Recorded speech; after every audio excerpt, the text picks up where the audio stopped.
নমস্কার, আমি দেবপ্রসাদ গাইন। তো মনে পড়ে অনেক স্মৃতি, অনেক কথা। আজ এই যে ঋতুরাজ বসন্তে আম গাছের শাখায় শাখায় নবমঞ্জুরি, তার ভিতরে কোকিলের কুহু কুহু রব, স্নিগ্ধ এ পল্লী, কতই না কথা মনে পড়ে। নানান ধরনের গাছের নানান ধরনের ফুল, মৌমাছিদের আনাগোনা গুনগুনানি এই বসন্তেই দেখা যায়। আজকে দোল পূর্ণিমা অর্থাৎ দোল উৎসব। তো অনেক স্মৃতি, অনেক কথা, অনেক কিছু মনে পড়ে সেই ছোটোবেলাকার ফেলে আসা স্মৃতি। সেই পূর্ববঙ্গে আমরা যখন ছিলাম তখন আজকের দিনটা কতই না মজা করতাম, আনন্দ করতাম।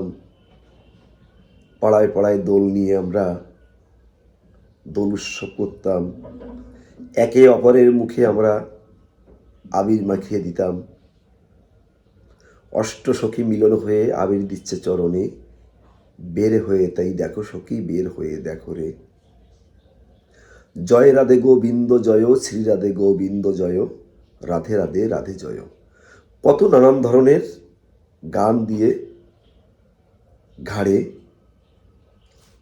বাঁশের উপরে দোলটিকে নিয়ে নেচে নেচে গান করা হতো। একে অপরের মুখে আবিরের রঙে রঙিন করে দেওয়া হতো। সে সমস্ত স্মৃতি ফেলে রেখে, মধুর দিনগুলো ফেলে রেখে আমরা এই হিন্দু সমাজের মানুষ কেন পূর্ববঙ্গ থেকে আমাদের চলে আসতে হলো, সেই কথাগুলো আমাদের প্রত্যেকের বিবেকে যেন একটু একটু করে নাড়া দেয় আর একটু ভাবতে শেখায়। আমরা কিন্তু কেউই বাংলাদেশ থেকে খাওয়ার অভাবে চলে আসেনি এখানে। নিশ্চয়ই প্রত্যেককেই নির্দিষ্ট কোনো কারণে এসেছি। সেই নির্দিষ্ট কারণগুলো কিন্তু আপনার আমার প্রত্যেকেরই সমান। আজকেও আপনি যদি বাংলাদেশের যে পর্চা সার্চ করে দেখার যে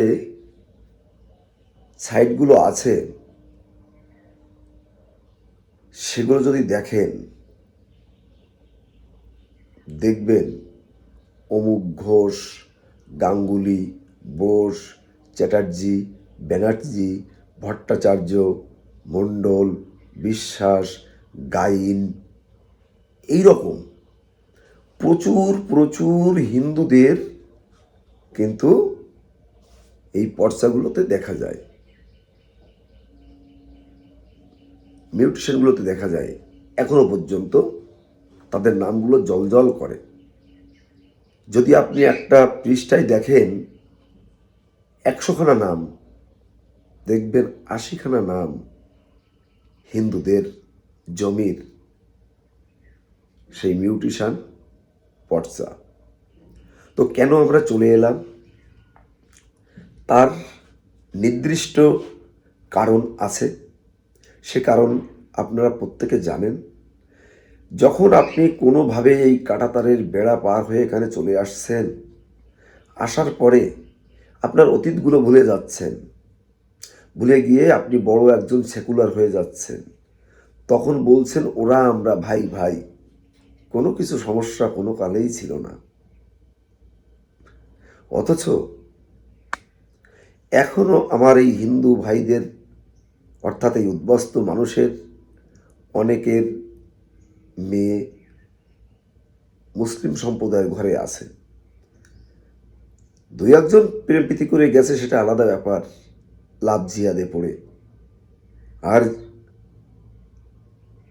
99% দেখবেন জোর করে তাদেরকে ধর্মান্তরিত করে বিয়ে করে ঘর সংসার করছে। অরহ প্রমাণ আমাদের কাছে আছে। এখানে আসার পর আপনারা এমনভাবে কথা বলেন যে সপ্তম আসমান থেকে তারা ভেদ করে বেরিয়েছিল, পুত পবিত্র তাদের ঈমান। আপনারা শুধু খাওয়ার অভাবে ঘুমানোর জায়গা ছিল না, তাই পূর্ববঙ্গ ছেড়ে এখানে চলে এসেছেন। এখন এসে কেউ কেউ চটিও চাটছেন, পটিও চাটছেন, কেউ কেউ বিশাল বড় সেকুলার হয়ে মাঠে ঘাটে পথে ময়দানে বলছেন, মোরা একই বৃন্তে দুটি কুসুম, হিন্দু মুসলমান, হিন্দু তাহার হৃদয়মণি, মুসলিম তাহার প্রাণ। এই সেকুলার যারা, তাদের বলবো, এবং যারা এই সমস্ত কাব্য কথা, শ্লোক কথাগুলো নিয়ে এখনো মাঠে ঘাটে পথে বাজারে মুখ ফুলিয়ে ফুলিয়ে বলেন, তাদেরকে বলবো, আপনি আপনার হিন্দু এলাকা ছেড়ে জমি জমা বিক্রি করে আপনি যান না, মুসলিম এলাকায় গিয়ে আপনি বসবাস করেন, দেখি কতদিন আপনি বসবাস করতে পারেন। তো এটা কোনো উস্কানিমূলক কথা নয়। কথা হচ্ছে একটা, আমরা কেন চলে এলাম, কিসের জন্য চলে এলাম, এটা কিন্তু আমাদের ভাবতে হবে, ভাবার সময় এসেছে। আজকে সি সি ক্যা ক্যা ভ্যা ভ্যা ম্যা ম্যা, অনেক নাটক, অনেক কাব্য, অনেক গ্রন্থের অনেক গল্প শুনেছি সিএএ নিয়ে। আজকে এই সিটিজেনশিপ অ্যাক্ট চালু হওয়ার পর প্রচুর লোক কিন্তু তারা নির্দিষ্টভাবে উপকৃত হয়েছে। সিএএ অর্থাৎ সিটিজেনশিপ অ্যামেন্ডমেন্ট অ্যাক্ট, এই অ্যাক্ট কোনো পার্টি অফিস থেকে পরিচালিত হয়নি। এটা ভারতবর্ষের মহান সংসদে বিল এনে সেই বিল পাশ করে, রাজ্যসভার থেকে পাশ করে, স্বরাষ্ট্র দপ্তর, প্রধানমন্ত্রীর যে দপ্তর, তারপরে আমাদের যে রাষ্ট্রপতি আছে, তার সিলমোহরের পর সারা দেশে কিন্তু এই সিএএ লাগু হয়েছে। হিন্দু, বৌদ্ধ, খ্রিস্টান, শিখ, জৈন, ফার্সি, এই 6 সম্প্রদায়ের মানুষের জন্যে আপনাদের থাকার যে বন্দোবস্ত, যে ব্যবস্থা ভারত সরকার করেছে, আমরা সেইটা না করে আমরা কিছু রাজনৈতিক ব্যবসায়ীদের কথা শুনে চলেছি। আজকে তার ফল কি হলো? অনেকের ভোটার তালিকা থেকে নাম ডিলিট, অনেকের আন্ডার প্রসেস। আপনাদের যারা উস্কানি দিয়ে বলেছিল এগুলো করতে হবে না, করার দরকার নেই, আপনারা তাদের কাছে যান। আজকে যদি আমার সিটিজেনশিপ যে কার্ডটা থাকতো, তাহলে আজকে তো আমার এই দিন দেখতে হতো না। আর আপনারা কি ভাবছেন, আপনার নাম উঠে গেছে, আপনার সিএ করতে হবে না? এরপরে এনপিআর এবং সেই এনআরসির জন্য আপনাদের তৈরি থাকতে হবে। এবং আপনারা যখন দেখবেন এই ফরেনার অ্যাক্টের মামলাগুলো হয় জয়মাল্য বাগচি এজলাসে, তখন আপনারা একটু খেয়াল করবেন। আমরা যারা ভিনদেশী, নিজেদের কোনো নাগরিকত্ব নেই, তাদের জন্য কি অপেক্ষা করছে? আসামের মতোই অপেক্ষা করছে, কিন্তু আসামের মতোই অপেক্ষা করছে।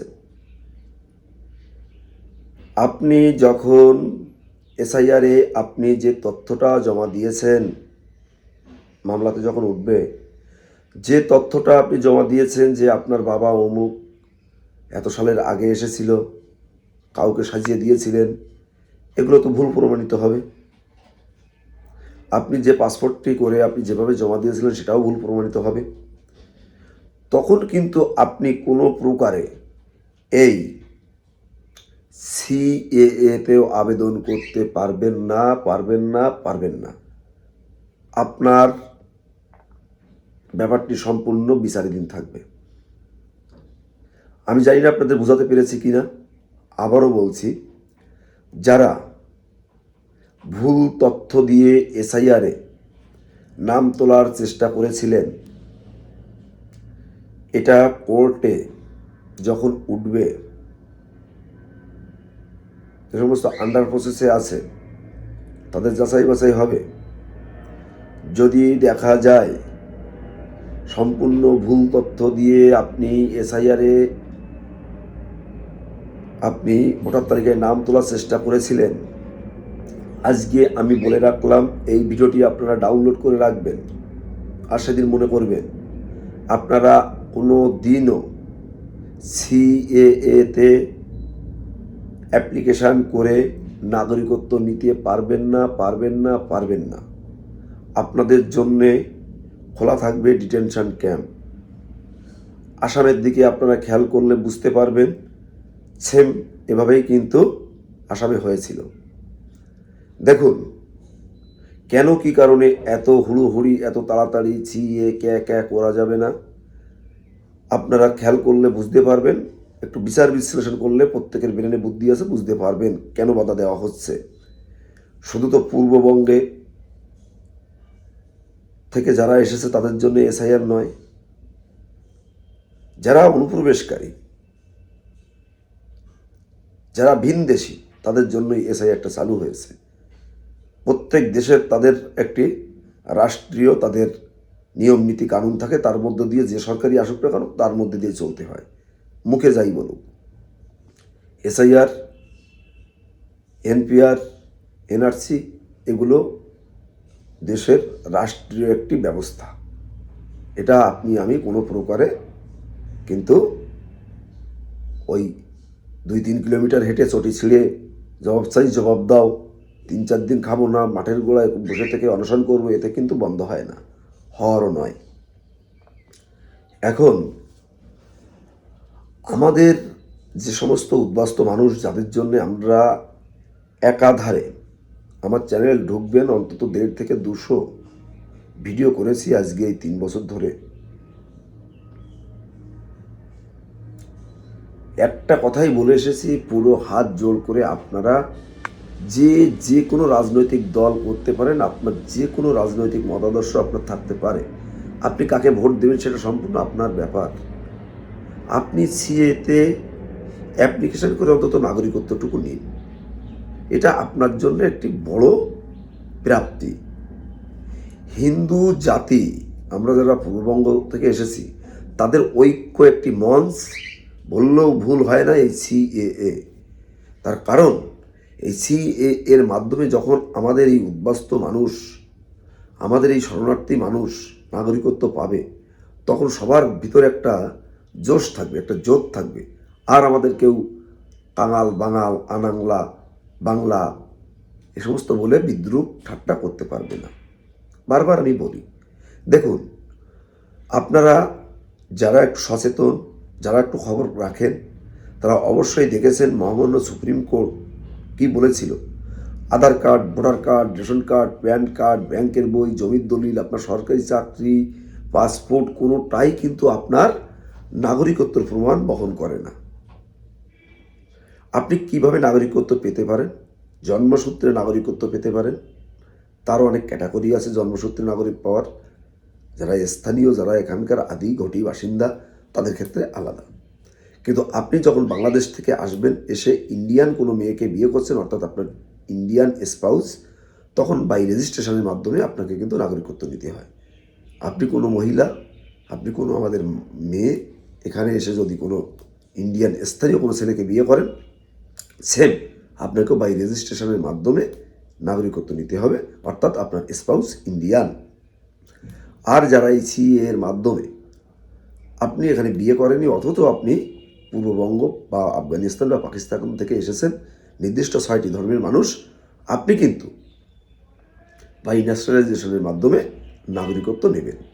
এর বাইরে কিন্তু অন্য কোনো পথপন্থা কিছুই খোলা নেই। প্রত্যেক দিন বলছি, আপনারা আমাদের কথা শুনছেন না। আগামীকাল আমি একটা ভিডিও করব সম্পূর্ণ এই এসআইআর, সিএ, পুরো আইনের ধারা ধরে ধরে, পয়েন্টগুলো ধরে ধরে আইন আমাদের কি বলেছে, এর রুলস কি, টোটালটাই আমি আপনাদের আগামীকাল বলবো। তো আজকে হোলি, প্রত্যেকে মনের শনিতের দাগ মুছে ফেলে ভাইয়ে ভাইয়ে ঝামেলা গ্যাঞ্জাম না করে, বন্ধু যারা আমরা একে অপরকে ভালোবাসি, ভালোবাসার মানুষগুলোকে বসন্তের রঙে সবাইকে রাঙিয়ে দিন। আজকের দিনটা যেন আমাদের, এই হোলিটা একটা মিলন মেলার দিন হয়ে ওঠে। প্রত্যেকে যেন আজকের থেকে আমরা রং মাখার পরে মনটা যেন আমাদের সবসময়ের জন্যে রঙিন হয়ে থাকে, উৎফুল্ল হয়ে থাকে। আমাদের পরম পিতা শ্রীকৃষ্ণের সেই দোলযাত্রা, দোল উৎসব আমাদের প্রত্যেক হিন্দু বাঙালিদের ঘরে ঘরে এক আনন্দের বন্যা। তো যাই হোক বন্ধুরা, আপনারা সবাই ভালো থাকবেন, সুস্থ থাকবেন, সুন্দর থাকবেন।